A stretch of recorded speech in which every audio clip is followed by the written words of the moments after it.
오늘은 이런 마리아와 다윗 자손 요셉이라는 주제로 본문은 누가복음 1장 27절서부터 35절까지로 말씀을 드리겠습니다. 다윗의 자손 요셉이라 하는 사람과 정혼한 처녀에게 이르니 그 처녀의 이름은 마리아라. 그에게 들어가 가로되 은혜를 받은 자여 평안할지어다. 주께서 너와 함께 하시도다 하니 처녀가 그 말을 듣고 놀라 이런 인사가 어찌 함인고 생각하매 천사가 일러 가로되 마리아여 무서워 말라. 네가 하나님께 은혜를 얻었느니라. 보라 네가 수태하여 아들을 낳으리니 그 이름을 예수라 하라. 저가 큰 자가 되고 지극히 높으신 이의 아들이라 일컬을 것이요 주 하나님께서 그 종 다윗의 위를 저에게 주시리니 영원히 야곱의 집에 왕노릇 하실 것이며 그 나라가 무궁하리라. 마리아가 천사에게 말하되 나는 사내를 알지 못하니 어찌 이 일이 있으리이까. 천사가 대답하여 가로되 성령이 내게 임하시고 지극히 높으신 이의 능력이 너를 덮으시리니 이름으로 나실 바 거룩한 자는 하나님의 아들이라 일컬으리라. 아멘.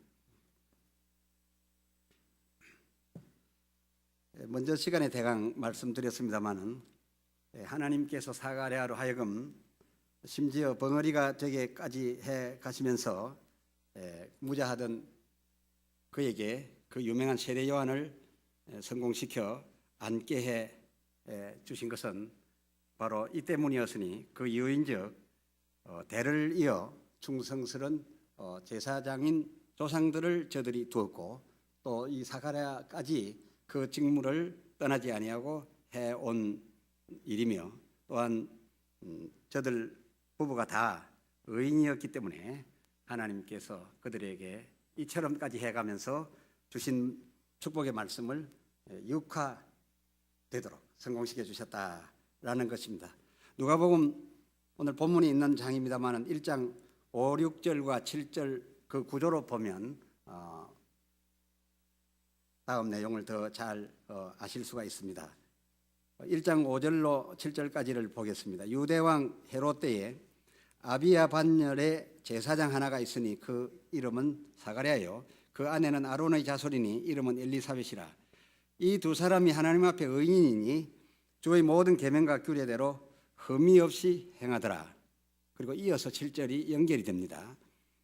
엘리자벳이 수태를 못하므로 저희가 무죄하고 두 사람의 나이 많더라 라고 5, 6절과 7절이 이어져 있습니다. 다시 말씀드리면 사가랴 엘리사벳 부부가 무자한 사실과 그리고 또 그러나 저들이 둘 다 의인이요 저들 조상이 하나님 앞에 충성한 제사장의 대를 이어오고 있었다라는 소개의 말씀이 따로따로 기록되지 아니하고 연관되어 있다 그런 말입니다. 이처럼 이어져 기록이 되었으니 하나님께서 사가랴로 하여금 축복의 말씀을 듣게 해 주셨을 뿐만 아니라 그 말씀이 이루어 성공되기까지 벙어리 되게 해서 그 말씀을 손상당하지 않도록 그 말씀이 유산되지 않도록까지 하여서 그 유명한 요한을 그들 부부에게 안겨 주셨다는 겁니다.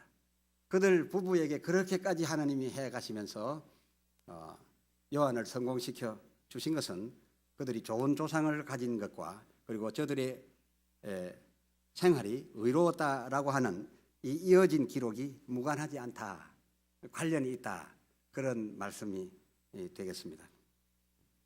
그럼 오늘 본문에 있는 예수를 잉태한 마리아와 또 그녀의 정혼남 요셉의 경우는 어떤가? 먼저 마리아에 대해서 말씀을 드리겠습니다. 이 마리아가 천사를 만나서 말했던 한두 마디를 보면 마리아가 어떤 여성이었던가 하는 것을 충분히 짐작할 수 있습니다. 1장 29절에 보면 이런 인사가 어찌함인고 하고 생각합니다. 나에게 어찌 아들이 있을 수 있을까?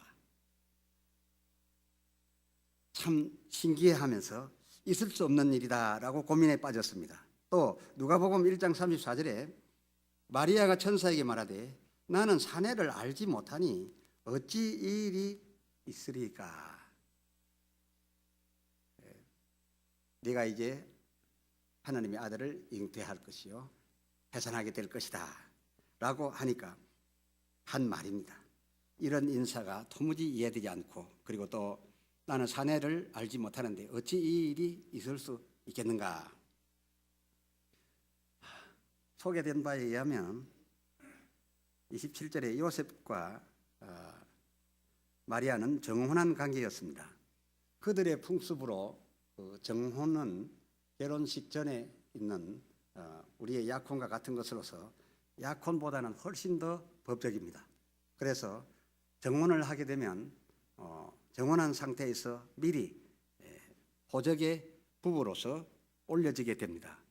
그래서 남편 고향인 베들레헴까지 아직 결혼식을 올리지 않았음에도 불구하고 정혼한 상태에서 그 먼 길 호적을 하러 마리아도 따라 나갔던 것을 보면 이 정혼이 어느 정도 수준인가라는 것을 짐작할 수 있을 겁니다. 그러므로서 웬만한 남녀라면은 아직 결혼식 전이라도 이 정혼하고 나면은 동침했고, 물론 하나님의 법으로 불입니다. 결혼식 후에 비로소 첫날을 가져야 되지만은 그러나 정혼하고 나면 동침하는 것이 예사일이었다 그겁니다. 그래서 그 이웃들도 마리아와 요셉 사이는 정혼한 사이였기 때문에 그러한 가운데 아이를 배에서 낳았으니까 당연히 요셉의 아들일 것이다 해서 예수를 하나님의 아들로 생각하기보다는 마리아의 정혼남 요셉의 아들이라고 그냥 자연스럽게 그렇게 표현들 하고 있었음을 볼 수가 있습니다. 그러나 이 마리아가 하나님의 사람 천사에게 하였던 말을 보면 그때까지 이 가브리엘 천사가 와서 아들 잉태라는 이 놀라운 축복의 말씀을 전해줄 이때까지 그는 전혀 동침한 사실이 없는, 사내를 알지 못하는 동정녀였다라는 것을 알 수가 있습니다. 이 세상 사람을 대하여 어쩔 수 없이 하는 말이 아니라 하나님의 사람을 대하여 말하고 있고, 또 하나님은 그러한 여성이었기 때문에 예언한 대로 하나님의 아들을 심을 수 있어서 왔기 때문에 틀림없는 동정녀였습니다. 뿐만 아니라 내가 이제 아들을 잉태할 것이요, 그리고 10달이 되면 아들을 낳게 될 것이라, 낳으면 이름을 예수라 하라, 이렇게 이 하나님의 말씀이 주어졌을 때 이 같은 축복의 말씀을 들은 이후에도 결코 동침할 수가 없기 때문에 나는 사내를 알지 못하니 이런 인사가 어찌미뇨, 또 이런 일이 어찌 있을 수 있으리까, 어찌 있을 수 있으리까라는 말은 엄밀히 따지면 과거형도 아니고 현재형인 것 같으면서도 현재형이기보다는 미래형입니다. 나는 사내를 알지 못하니 어찌 내가 아이를 배워서 낳는 일이 있을 수 있으리까 라고 하면서 도무지 불가능한 것으로 받아들이고 있습니다. 이것은 무엇을 의미하고 있습니까? 지금까지 정혼 중에 있었어도 모두가 동침해도 괜찮다 할지라도 하나님께서 허락지 아니하시니 나는 동정녀로 살아왔으며, 그리고 가브리엘 천사 당신이 내게 아들을 가지라고 축복을 해 줬지만은, 그러나 그 일을 성공시키기 위해서 결혼식 전에 동침을 할 수는 없는 일입니다. 그러므로 내게 이러한 것이 이루어질 것이라는 것은 상상할 수 없는 일입니다 라고 한 것입니다. 이 마리아가 이 정도면 얼마나 하나님 앞에서 의롭게 살았는지 가히 짐작이 가리라 생각이 되어집니다. 이 마리아와 요셉이 만약에 아브라함과 사라 수준이었다면 어찌했을까? 아브라함은 100세 가까이 되어갈 때, 아니 한 75세쯤이던가요? 그때쯤 하나님께서 사자를 보내어서 이제 아들을 낳게 할 것이고 큰 민족을 이루게 될 것이라고 말했습니다. 그러나 하나님의 말씀을 저들을 스스로 이루어내기 위해서 노력을 해봤지만은 가능치 아니하니까 그 부부가 의논하기를 여종 하갈을 당신의 품에 안게 해줄 테니 당신이 동침하고 저 젊은 여자에게서 아들을 얻으시고 그 아들로 우리의 자식이 되게 하소서 해서 사실상 부부로서 동침할 수 없었지만은 하나님의 말씀을 저들이 이루어 보겠다고 하갈이라는 여자를 첩으로 얻었던 것을 우리는 아브라함을 통해서 알 수가 있습니다. 만약에 이 마리아가 그리고 그의 정혼남 요셉이 아브라함과 사라 신앙의 수준이었다면 아마 이 같은 복을 받고 난 다음 이렇게 말했을 겁니다. 요셉 씨, 하나님께서 참 놀라운 축복의 아들을 내 태중에 담게 해주신다 하였으니 어찌 사내를 관련하지 않고 아이를 뵐 수가 있겠습니까? 그러므로 우리 보통 사이도 아니고 이미 정혼한 사이니까 동침합시다. 이렇게 아마 나가지 않았을까 생각이 됩니다만은 이 마리아 요셉은 아브라함과 사례보다는 훨씬 더 의로웠습니다.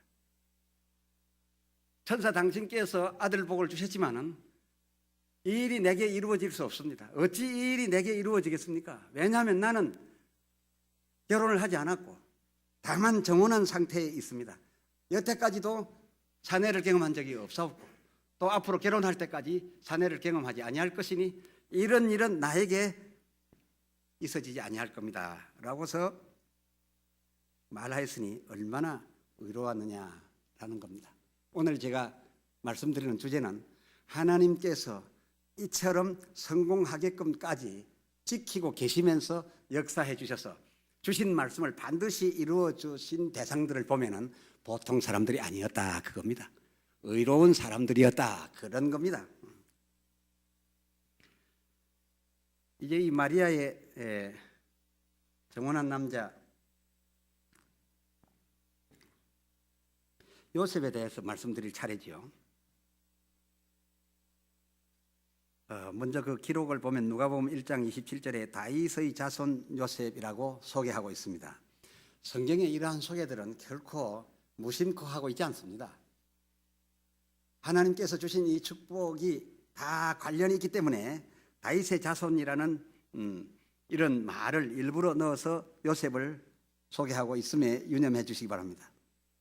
이 한마디로서 요셉이 대단한 조상을 두었다라고 생각하지 않습니까? 역시 다윗의 후손이다 그 말입니다. 하나님께서 다윗을 얼마나 기뻐하셨고 이 다윗에게 내리신 복이 지금 이 요셉에게까지 흘러오고 있다는 것을 충분히 암시하고 있습니다. 그가 다윗을 조상으로 두었던 것은 큰 이유가 되었던 겁니다. 마태복음 1장 19절에 가보면 그 남편 요셉은 의로운 사람이라 역시 남편 요셉도 의로운 사람이라 24절에 그 아내를 데려왔으나 25절에 아들을 낳기까지 동침치 아니하더니 나음의 이름을 예수라 하니라 라고 기록이 되어 있습니다. 마리아가 수태하고 배가 불러오르게 될 때 이 요셉은 어찌 했느냐? 결혼도 하기 전에 수태한 사실을 알게 되면 이들의 의로움에 먹칠을 하는 겁니다. 명예에 커다란 손상을 갖습니다. 아무렇게나 사는 사람들은 부끄럽지도 않겠지만은 상당히 의롭게 사는 사람들은 이것이 개인의 수치요 가문의 수치가 되는 겁니다. 형편없는 일을 하고도 이제 눈도 껌뻑하지 않는 사람이 있습니다. 아주 자연스럽게 불의를 행하는 사람들이 있습니다만도 그러나 조그마한 불이라도 견딜 수 없을 정도로 의에 투철한 사람들이 있습니다. 이러한 요셉이 아직 결혼하지 아니한 정혼녀가 아이를 배워서 그 육체적 변행으로 이제 드러나게 될 때 가만히 끊고자 했다 그랬습니다. 얼마나 온유하고 얼마나 생각이 깊은 사람이고 상대를 헤아리는 그런 의인이었습니다. 그리고 아내를 데려왔으나 동침지 않았습니다. 혹 동침하면 정혼한 사이에 아이를 가졌고 또 결혼식이라도 서둘러 빨리 하면 될 것인데 그렇게도 하지 않고 하나님의 아들을 성공시키기 위해서 아들을 낳을 때까지 동침치 아니한 그런 의인이었다라고 기록이 되어 있습니다. 왜 이처럼한 내용들을 기록했겠습니까? 마리아가 이처럼 의롭고 또 그의 정혼남 요셉이 이처럼 의로웠던 이 두 사람의 의로움은 엄청난 복을 받기에 충분한 이유가 되었다 그것입니다. 성경은 그들이 남달리 이 큰 복을 받을 수 있던 이유에 대해서 설명을 해주고 있는 것이지요. 성경을 이러한 각도에서 보면 온통 이러한 모델들이 가득 차 있습니다. 노아가 의인이요 당시에 완전하게 행하더니 그 자신뿐만 아니라 그 가족들을 다 큰 난리에서 구원할 수 있었습니다. 다니엘이 의롭게 살고 하나님의 뜻대로 살더니 어떠한 어려움에 처해져도 그는 구출을 받을 수가 있었습니다. 사자굴인들 또 7배나 뜨겁게 한 풀무불인들 어디에 들어가든지 하나님께서 지켜주셨는데 그들을 그처럼까지 지켜주셨던 것은 바로 그들의 의로움 때문이었습니다. 이러한 내용들이 가득 차 있지만 오늘은 시간 관계상 이 흐름과 맥을 같이 하는 한 경우를 더 소개할까 합니다. 다시 말씀드려서 의로워서 복받았던 경우를 하나 더 말씀을 드리겠다, 그런 말씀입니다. 사도행전 10장에 소개되어 있는 고넬로와 베드로의 만남입니다. 이 사도행전 10장을 자세히 이렇게 살펴보면 이 베드로와 이 고넬로는 도무지 만날 수 없는 그런 사이였습니다.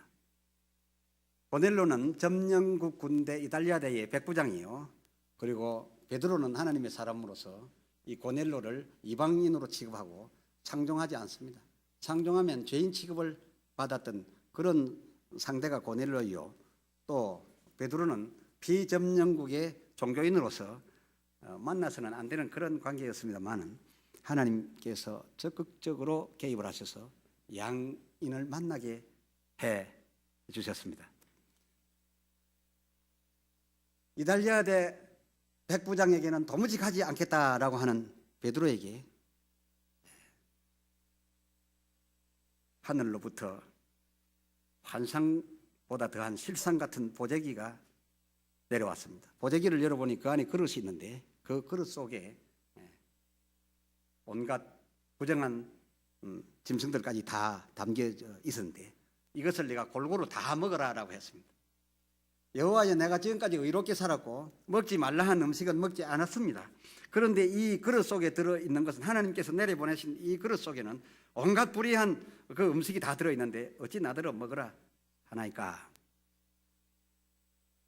너는 그것을 불의하게 보지만은 내가 그것들을 모두 깨끗게 정결케 하였으니 너는 그것들을 다 먹으라라고 환상을 보여주시되 한 번뿐만 아니고 2번, 3번씩이나 똑같은 환상으로 기도할 때마다 보여주심으로써 이 베드로가 참 묘한 일이네, 신기하네, 어찌하여 부정한 자를 만나러 하는고 부정한 자를 나더러 먹으라 하는고 이렇게 고민하고 있는 순간 또 다른 곳에서 한 일이 벌어집니다. 고넬로에게 하나님께서 환상 중 나타나셔서 저 여호빠 피장 시몬의 집에 우거하는 내 종이 있으니 시몬이라 하는 베드로라, 그를 찾아서 너희 집으로 초청하라. 그리고 너희 집에 오거든 너희가 맞아들이고 그의 말을 들으라 라고 하나님께서 하셨던 겁니다. 상대 고넬로에게는 하나님께서 환상으로 저 여호빠에 우거하고 있는 시몬 베드로를 초청해 오라고 말씀하고 있고, 또 이 여호빠에 있는 시몬 베드로에게는 이방인이라고 해서 부정타 생각하지 말고 내가 정결케 하였으니 너는 반드시 그 집에 가서 그들과 대화하고 복을 빌어주라고 하나님께서 개입을 하셨습니다.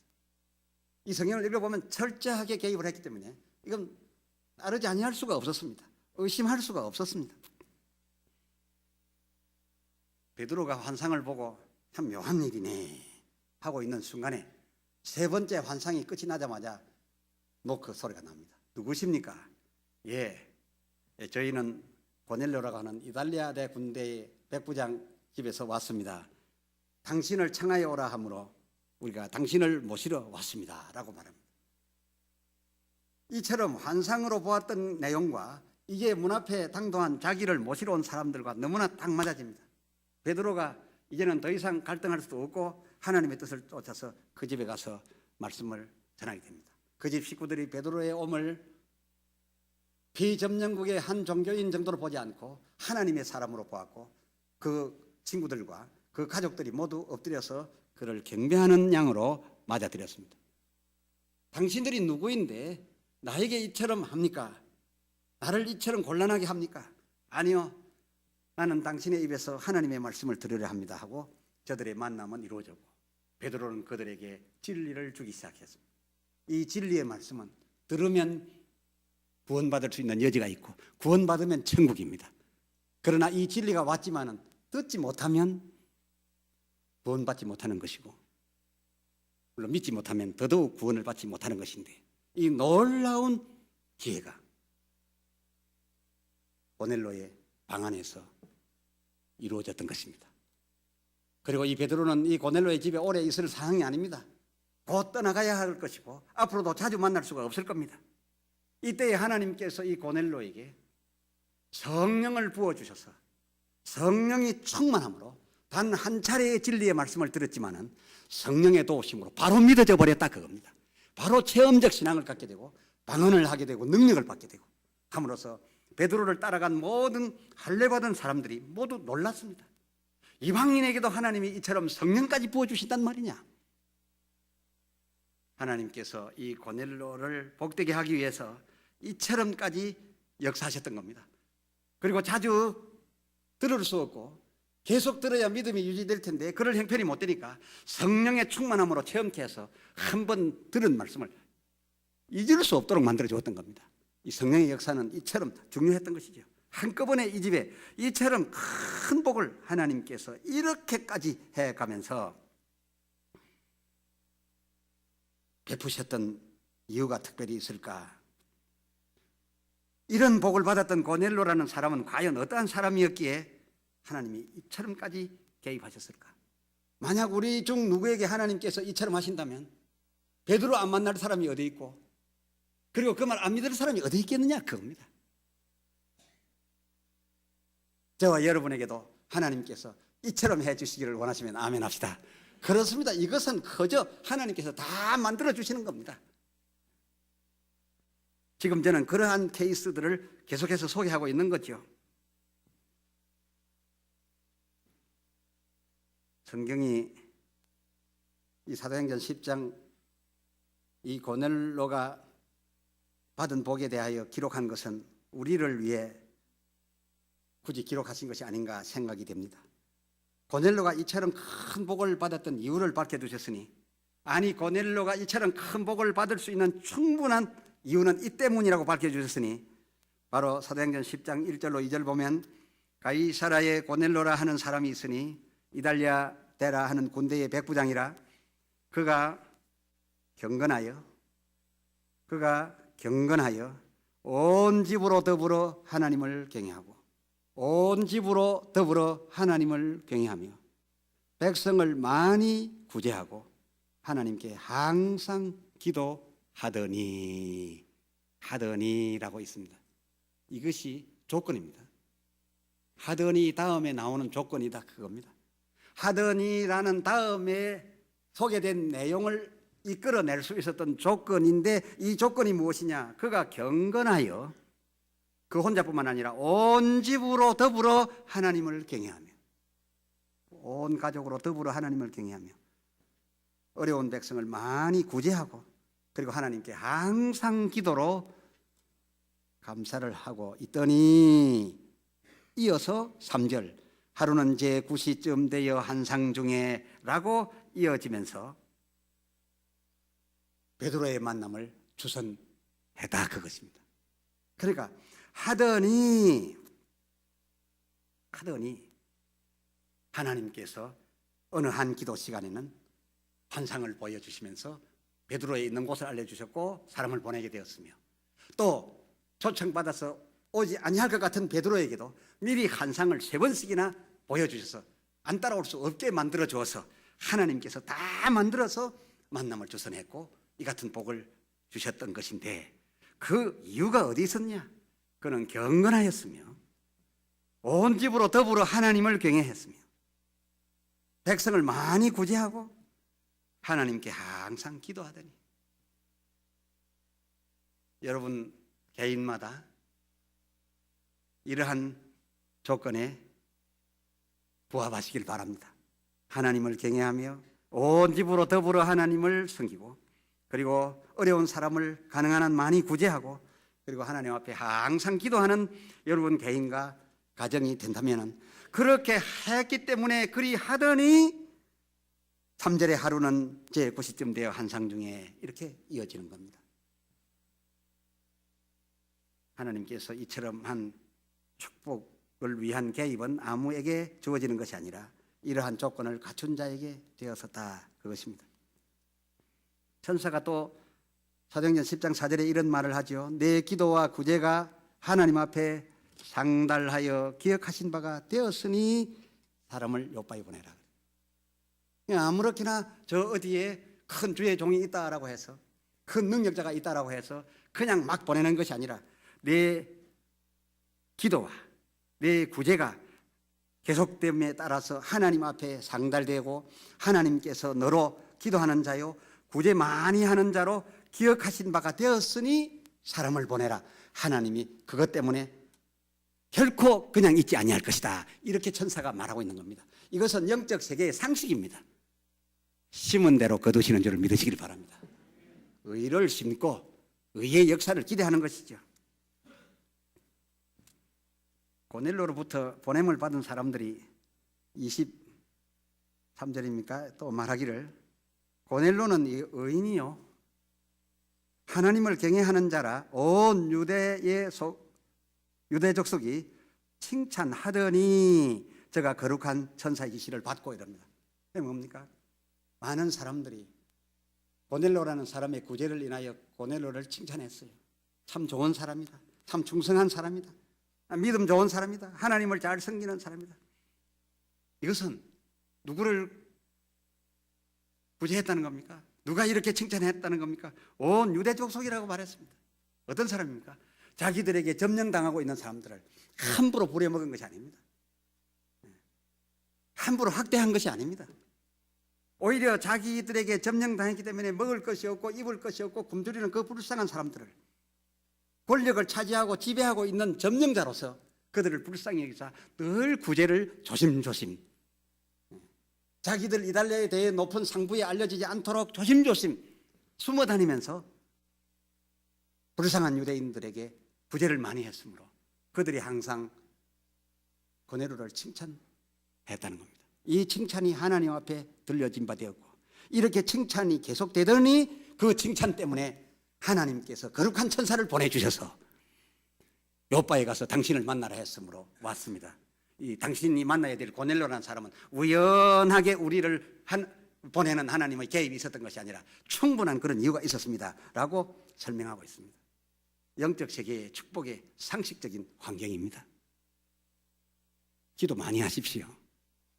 그리고 여러분 혼자서 하나님 섬기는 것도 좋지만 가능한 한 많은 횟수 한 가족이 둘러앉아서 식탁을 놓고서도 좋은 일이 있을 때 다 불러놓고서 하나님께서 우리에게 이렇게 해 주셨느니라 잠시 기도로 감사 올리자.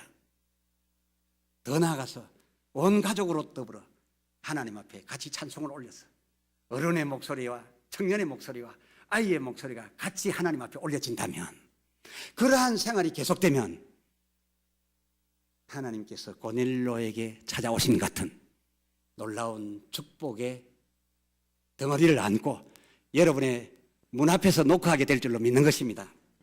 사랑하는 성도 여러분, 온 가정으로 하나님을 경외하시기를 바라며, 자식들은 그 부모를 신앙 안에서 존경하고 복종하고, 그리고 그 부모들은 또한 자식들을 신앙 안에서 품어서 복된 말 주고 복된 말 들어서 그 주고받은 복된 말들이 하나님의 사자들의 함께함으로 하나님의 개입으로 여러분에게서 꼭 성공을 시켜내는 이 해가 되어서 큰 환난을 육신적으로도 피하시고 영적으로도 피하시고 가난으로부터도 피하시고, 세상은 아무리 어려움 속에 있다 하더라도 이처럼 특별히 구출을 받은 가정들처럼 이 말씀을 듣고 의롭게 살아야 되겠다라고 결심하고 의로워지는 생활을 하시는 여러분들에게 하나님이 미리 찾아오셔서 구원해 주시는 복된 구원이 여러분과 여러분의 가정의 것이 되기를